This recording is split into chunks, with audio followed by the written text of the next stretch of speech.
y'all. Just say it's complicated.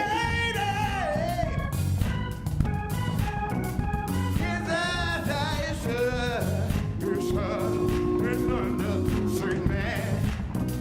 Drop me right here, y'all. Sorry, Lily. You know I don't like to use the word slow. And anybody who does got a whole problem there. Drop it out again right here, y'all. Hey! Lily. Baby daddies do what baby daddies know. Had I not done what you did, tell me where would I be? Just hey, it's complicated. It's as I should. It's and not straight man. Just hey.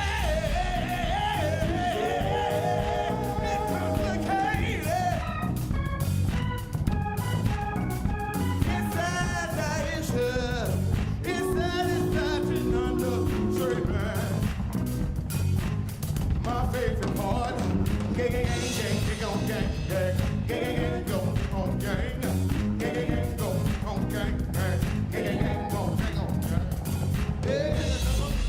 gang, gang, gang, gang, go on gang, gang, gang, on gang, gang, yes sir, gang, gang, go on gang, gang, gang, gang, go on gang, gang, gang, gang, go on gang, gang, gang, gang, go on gang.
What a terrific performance that was. Please congratulate Avery R. Young and the Deacon Board, who were part of the city's new Chicago band roster. And it's also a reminder that 2021 is the year of Chicago music, which we'll hear more about a little later. Good afternoon, I'm Rock Schulfer. I'm the Executive Director of Goodman Theater, and it's my pleasure to welcome you to this long-anticipated day for our cultural community.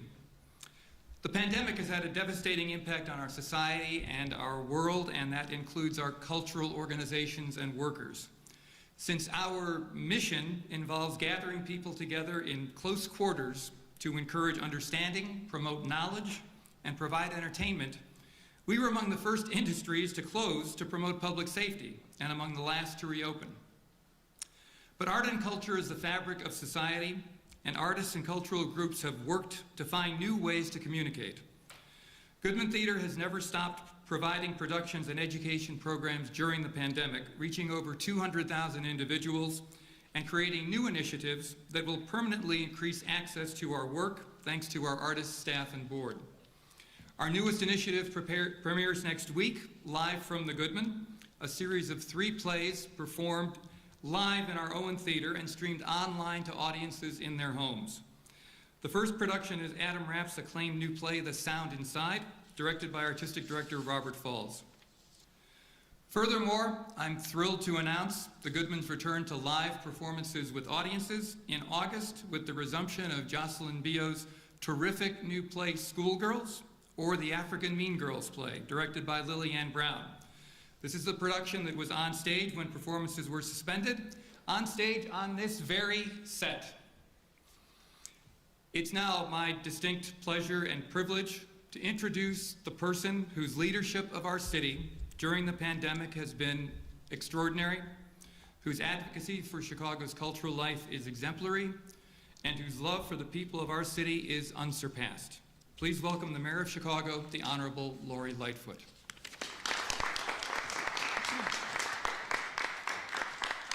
Folks, I don't know about you, but being in a venue and listening to live music, I still have goosebumps from hearing that incredible band. So let's give it up again for Avery R. Young and the Deacon Board for that phenomenal performance. And thank you, Rock, and the Goodman for hosting us this afternoon.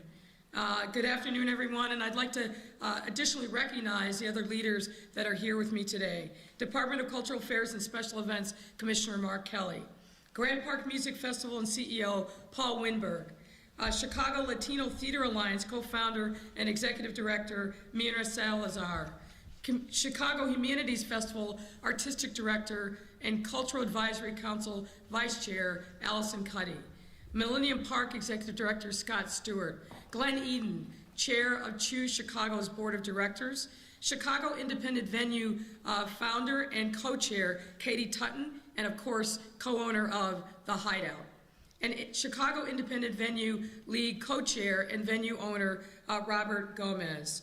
And Deeply Rooted Dance co-founder Kevin Naiga Jeff. First to close and last to open.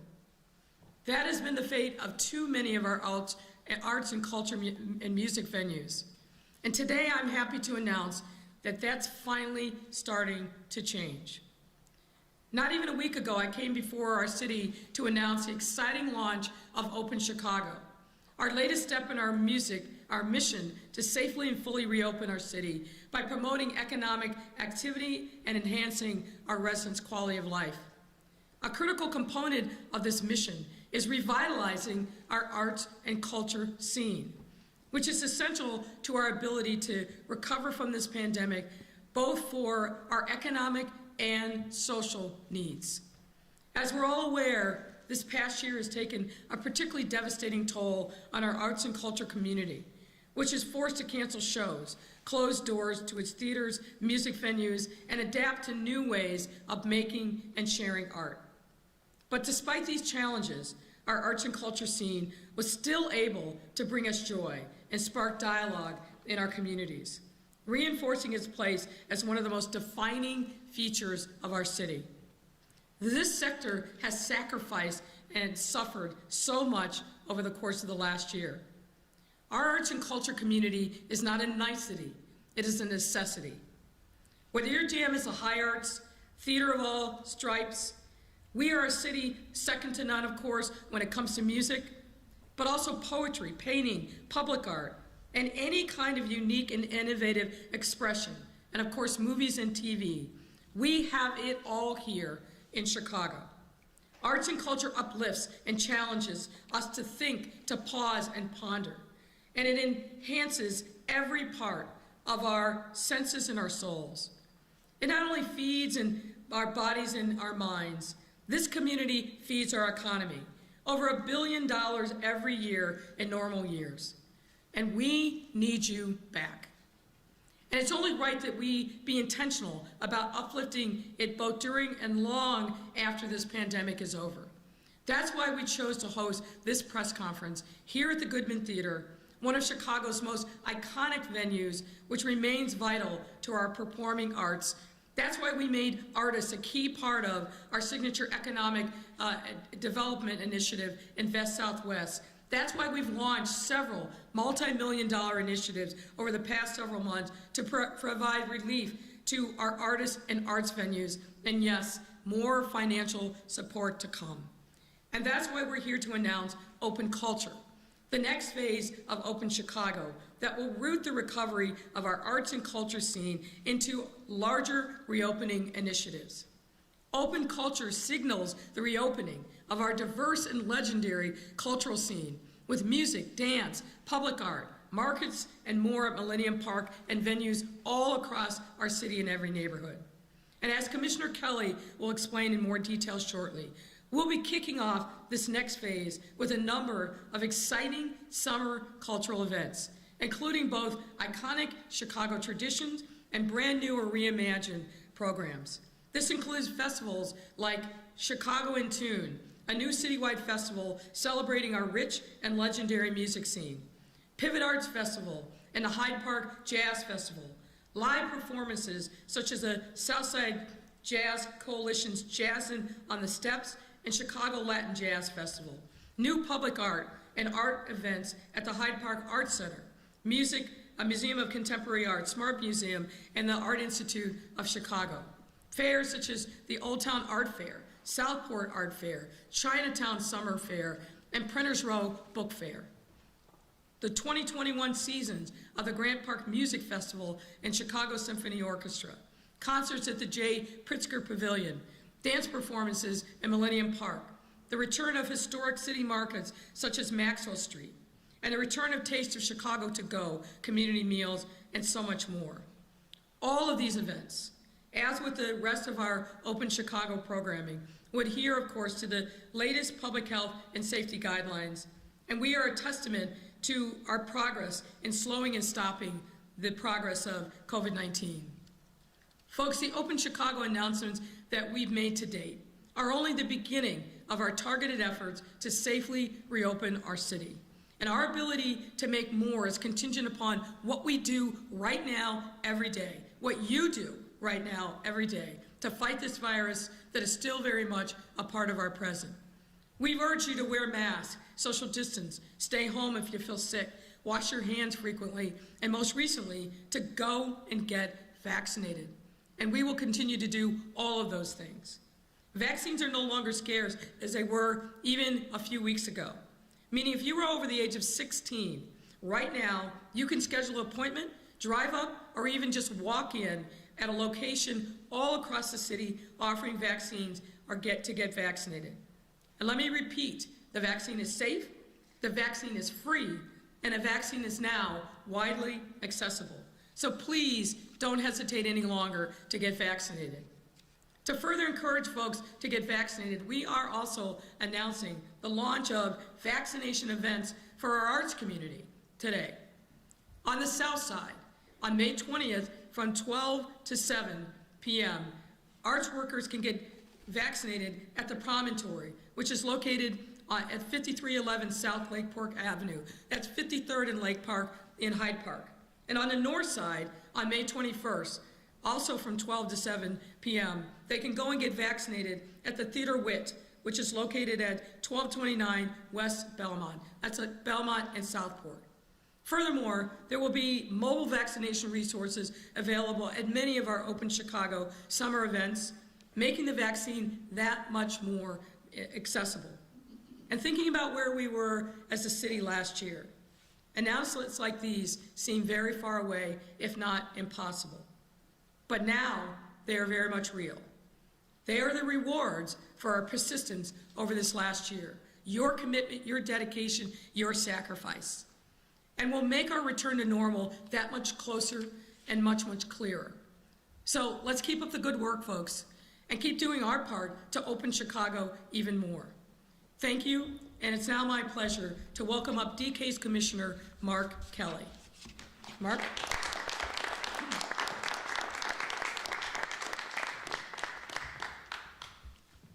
Good afternoon. Thank you, Mayor, for your and the First Lady's ongoing support of Chicago's creative community. I, too, am just thrilled to be here in this moment in a theater, in the Goodman Theater, and to know that the Chicago theater community, the fearless soul of Chicago, is about to come back to all of our stages. And then to hear Avery R. Young and the Deacon Board and the power of Chicago music and the Year of Chicago Music, this is a very exciting moment. Chicago's arts landscape has been devastated by the pandemic. We all must do our part to support the recovery of this vital sector, which is so necessary to our economy and to our sense of belonging. That's why I'm so proud of Mayor Lightfoot's Arts 77, Chicago's Arts Recovery Plan, announced just last week, an unprecedented $60 million investment in the future of arts and culture in this city.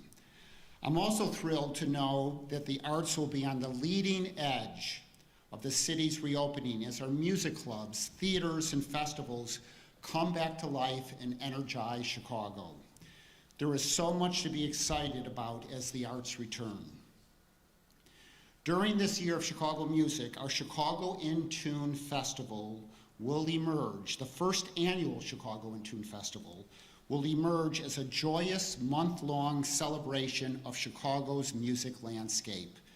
August 19th until September 19th, with this citywide festival, we will establish Chicago as one of the great world music capitals as we celebrate our amazing music scene and our array of great music clubs and venues. So everyone loves music, and this festival will embrace all of our neighborhoods. It'll embrace all the genres of music in Chicago, from classical to hip hop and jazz and gospel and blues and experimental and indie, and it goes on. And we're all gonna come together. I see this as the big breakout moment for the city, embracing music and the Chicago in Tune Festival as the city is alive with the love of music and the Chicago music landscape. And in addition, our band roster and Chicago Presents grants program will animate our entire city with music, theater, and dance, free cultural performances peppered throughout the city. Here's just a few of the other DK summer activities we're announcing today, and they include Millennium Park summer programming, made possible in part by the Millennium Park Foundation. Will include pop-up music, theater, and dance performances throughout the park starting in June. Plus 10 more genre-defined concerts as part of the Millennium Park Summer Music Series beginning in August. Dance performances in Millennium Park by American Ballet Theater presented by the Auditorium Theater, as well as Dance for Life presented by Chicago Dancers United. In total, we'll have over 40 major productions on the Pritzker stage and scores of performances peppered throughout the park this summer. And then there's more. We're gonna have Chicago Summer Dance, our iconic Chicago Summer Dance will be in neighborhoods across the city with lessons and live music. We'll have major new public artworks by Nick Cave and Bob Faust, as well as Andrea Carlson and other celebrated artists. The return of Chicago city markets, including the historic Maxwell Street Market. The return of Taste of Chicago to Go, community meals and more as we celebrate our culinary scene and the restaurant industry. And dozens of other free and affordable cultural activities. presented by us and many others downtown and neighborhoods across the city. Culture is coming back to Chicago big time. All summer events will adhere to the latest public health and safety guidelines. DCASE will announce more summer programming details, including its artist lineups, instructions in the coming weeks. Be sure to watch the city's websites and choosechicago.com for more information to come. The arts may have suffered greatly, but the arts will also bring us back into the public realm. Now it's my pleasure to introduce two friends and cultural leaders. First, Paul Winberg, President and CEO of the Grant Park Music Festival, and then Myrna Salazar, co-founder and executive director of the Chicago Latino Theater Alliance. Now, Paul Winberg. Thank you.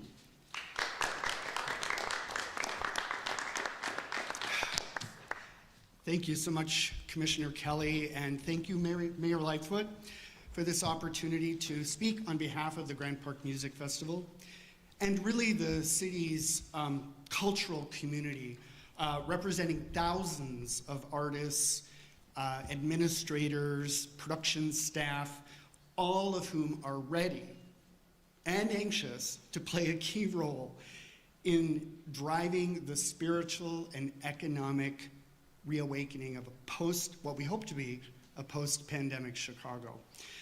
The Grant Park Music Festival is thrilled to partner with the City of Chicago Department of Cultural Affairs and Special Events and the Chicago Park District to support the mayor's Open Culture, Open Chicago initiative.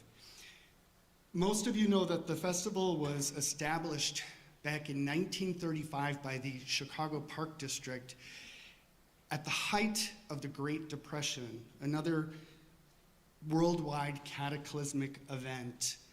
And the mission of the festival at that time was to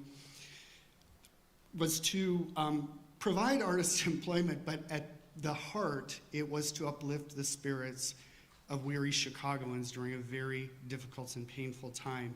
And here it is 87 years later, and the Grant Park Music Festival board, staff, musicians of the orchestra and chorus are carrying that mission forward into 2021 as we help the city heal.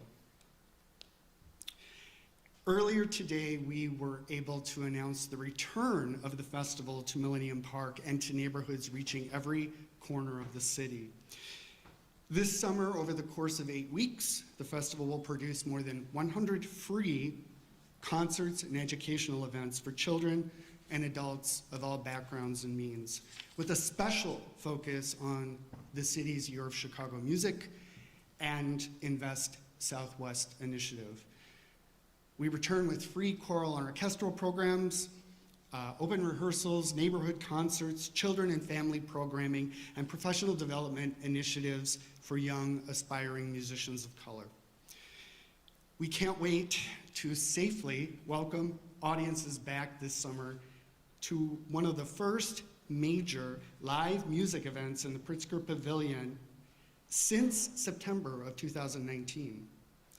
And what better way to mark that occasion than with a special Independence Day celebration, not only honoring the country's 244th birthday on July 2nd, but maybe independence from this.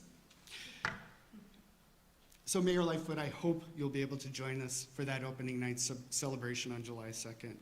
Thank you again for this opportunity to be with all of you this afternoon. It's such an honor to be part of today's announcement focused on arts and culture and the vital role we will play in the reawakening of our great city. Thank you. It's my pleasure to introduce Myrna Salazar of the Chicago Latino Theater Alliance.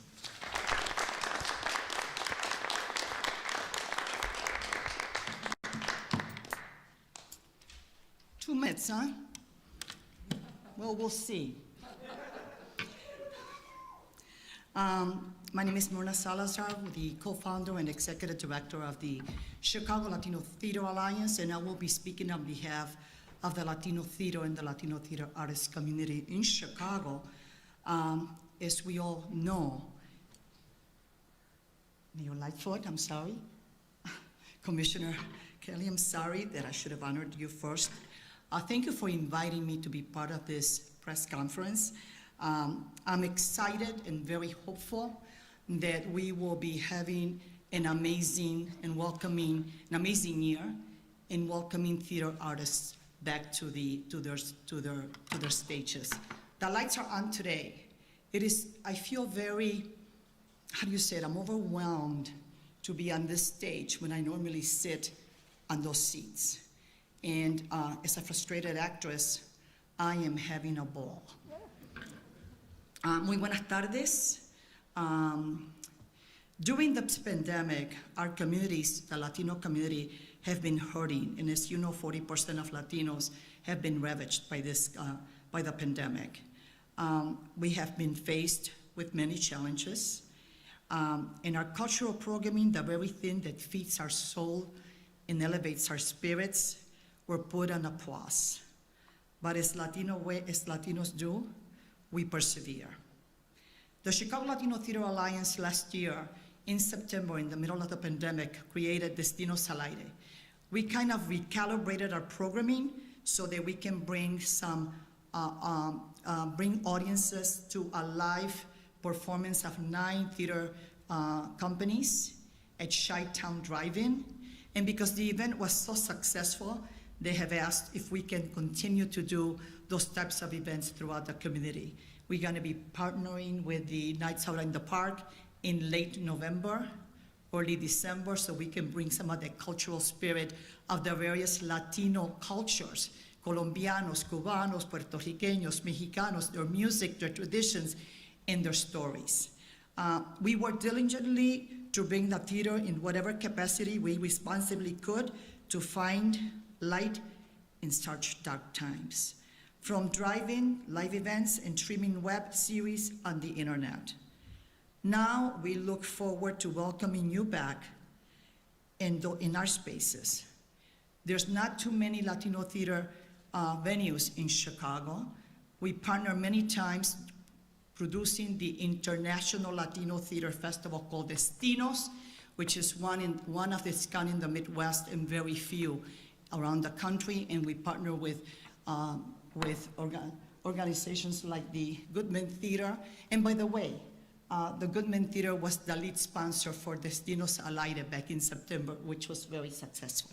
God, I'm nervous. I'm never like that. It's been 14 months since I've been in front of an audience. And I wanted to say thanks to the Choose Chicago. Kudos to you. You were all over the media as we're bringing back a very big event, which is the car show in July, and I'm part of that board, so I am very pleased to say that I'm very excited, and I wanted to say thank you to the arts community that have given so much support through arts relief programming to the city of Chicago, to Mayor Lightfoot, and to DK's for knowing the need, where the need goes, and we hope that you continue to support Latino theater in Chicago. We have many stories to tell after this pandemic.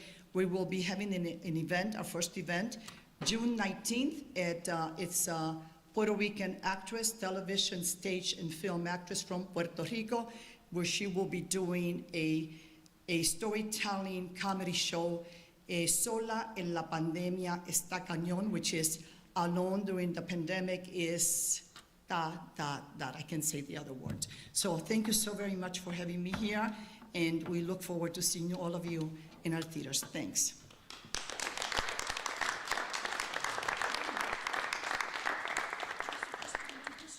That's all right. I'm self-sufficient. Happy to take any questions that you might have. One question, one follow-up. Hi, Mayor. Heather Hi, Heather. Sharon, WTTW.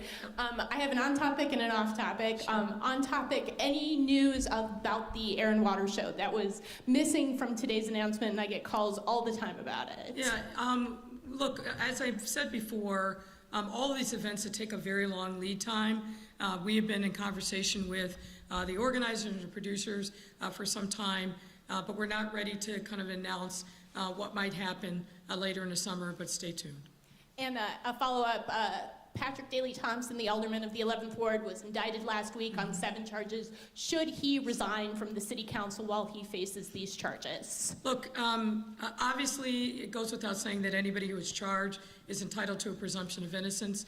I've been very clear in my thoughts about these things. Having been a former federal prosecutor and prosecuted public corruption cases and elected officials, it's very hard for them to maintain their focus on their public life when they're facing such pressure in their private life. So I think it's going to be very difficult for him, but I want to make sure that I have adequate time to look through the charges. I haven't had the opportunity to do that yet, but I'll have more to say. Kate Chappell, NBC Chicago. I'll follow suit with the one on, one off. Sure. Take this off. That's cool. Number one, I know you announced the vaccine-only event, the concert series. Do you foresee any of these other major events following suit with that? And do you anticipate the guidance will be the same with pass? Yeah, I mean, look, we're talking with all these event organizers and certainly looking for opportunities to further incentivize folks to get the vaccines, whether it's exclusive events or VIP sections or so forth. So I think you're going to see a combination of things happen as we roll through the summer. But the bottom line for us is we really need to get the highest percentage of folks in the city, adults and otherwise, vaccinated as quickly as possible. That will allow us, as Myrna suggested, maybe to get rid of these at some point soon, but we want to move as expeditiously and thoroughly as we possibly can to expand the number of people who are taking advantage of this life-saving vaccine. Off topic, do you have a comment following the conclusion of the state's attorney's office investigation into the miscommunication in the Toledo case and the resignation announcement from First Assistant State's Attorney Jennifer Coleman? I do not. I think those are obviously questions that are better left to the state's attorney in that office. Good afternoon, Mayor Michelle Good Gallardo afternoon. with Good to see you. ABC 7. I have 2 questions related directly to the summer scheduling. One of them is for things, for example, like the Grand Park Music Festival or other events at Pritzker Pavilion. Are there going to be any requirements of participants in terms of, registration, ticketing, limited capacity? Can you tell us a little bit more about that? Yeah, let me I'm going to put Paul on the spot and I'll let him answer that because he'll have the detail. Go ahead. Sure, so we're working very closely with the city's Department of Cultural Affairs and Special Events. One thing that right now will look very different is that all the events in Millennium Park will require a reservation, and we are still working with actual capacity figures to sort of figure out what that will look like. But that's currently the plan for not only the Grand Park Music Festival events, but all the events taking place in the Pritzker Pavilion. Okay, thank you, Paul. And the second question, Mayor, I believe you mentioned something about mobile vaccination units at these events. Can you elaborate more on what you envision that looking like? Yes, we're very enthusiastic about bringing the opportunity for folks to get vaccinated at each of these events. We'll probably be using Johnson & Johnson for the obvious reasons. It's a one shot, but we will be advertising the opportunity to get vaccinated on site in conjunction with the advertising of these events.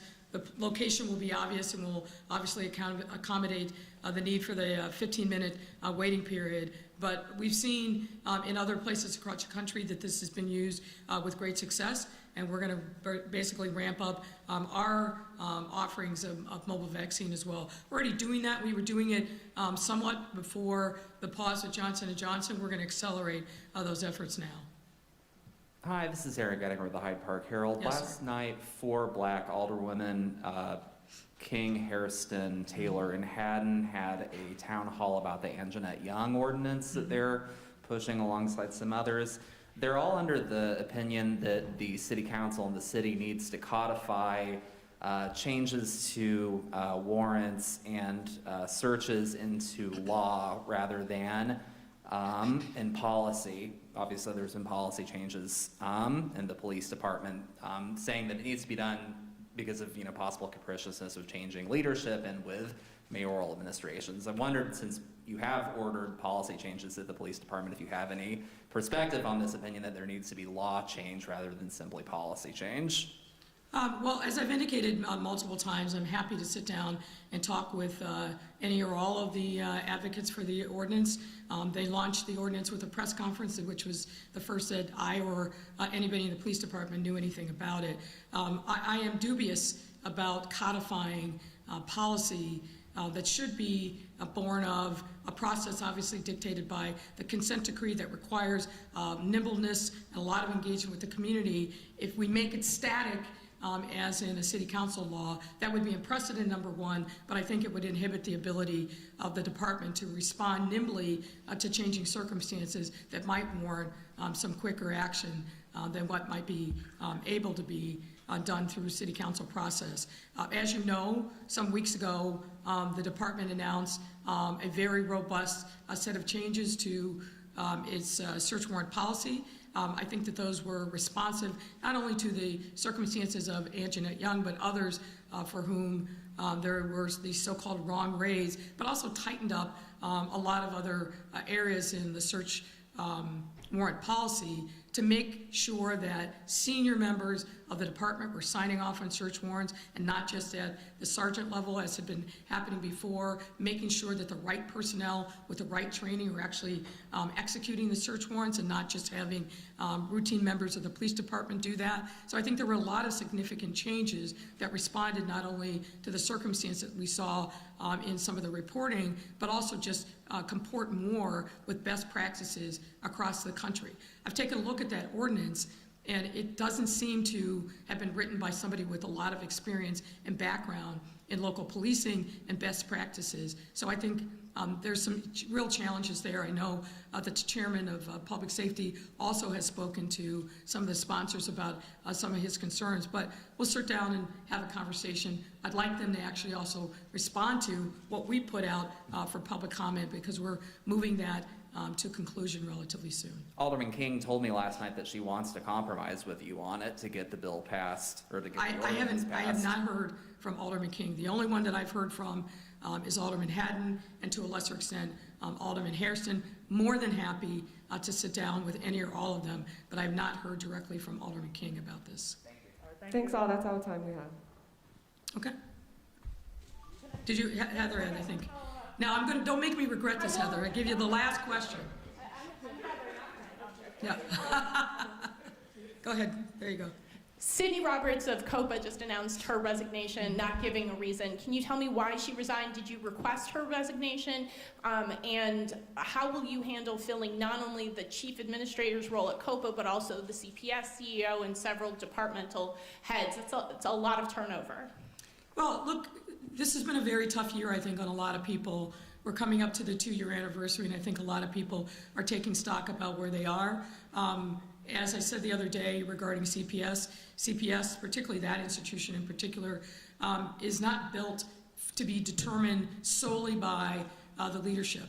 This is a big organization, lots of layers of staff and great professionals who will continue on as we continue our search. Regarding Sydney Roberts, no, I did not seek her resignation, but I've made no secret of the fact that I've been extraordinarily unhappy with the way that they've handled a number of things, not the least of which is taking over 18 months to move forward on an investigation regarding Anjanette Young. And a lot of that time, nothing happened.